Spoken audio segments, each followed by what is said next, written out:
Well, I got to know Jóhann's music before I got to know him, and I was immediately moved by it. The clarity and the beauty and the vision was already so clear, and this is like his early music. And following that, we became friends, and that eventually bled into collaborating on music together.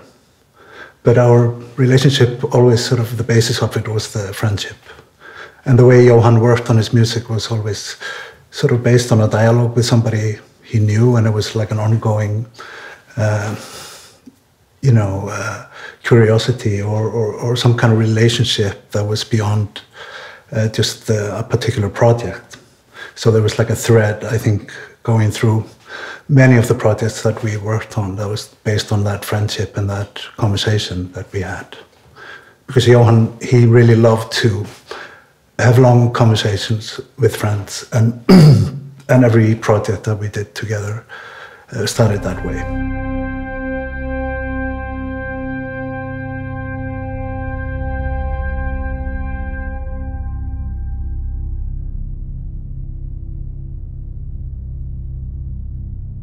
He was extremely enthusiastic when he was working because he really enjoyed that. You know, he really enjoyed discovering things. And when he would like go to the movies, he would go there to study. Or when he listened to music, he would listen to music to study it. And once he found something that he was interested in, he was very, very excited about it, you know. And working in the studio was almost the same kind of process of just throwing out ideas and playing things and looking at scenes, and then like, oh my God, we found something.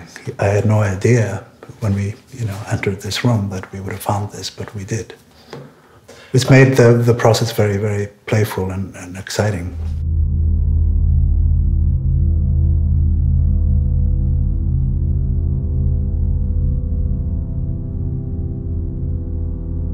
Well, Jóhann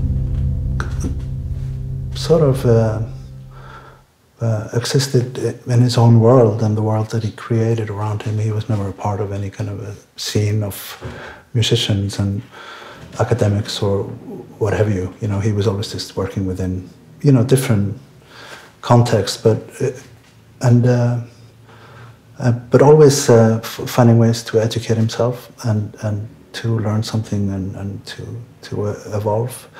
And when he got signed to Deutsche Grammophon, he rang me up and he said, people have been asking me now about my education in music, and what should I tell them? And I just said, just tell them about your record collection and your book collection. and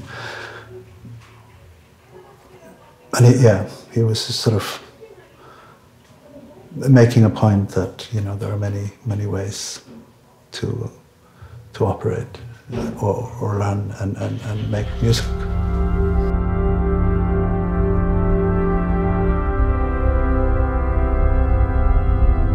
So Virðulegu Forsetar was sort of the first international release of Jóhann presenting himself as a composer rather than a producer or working within bands.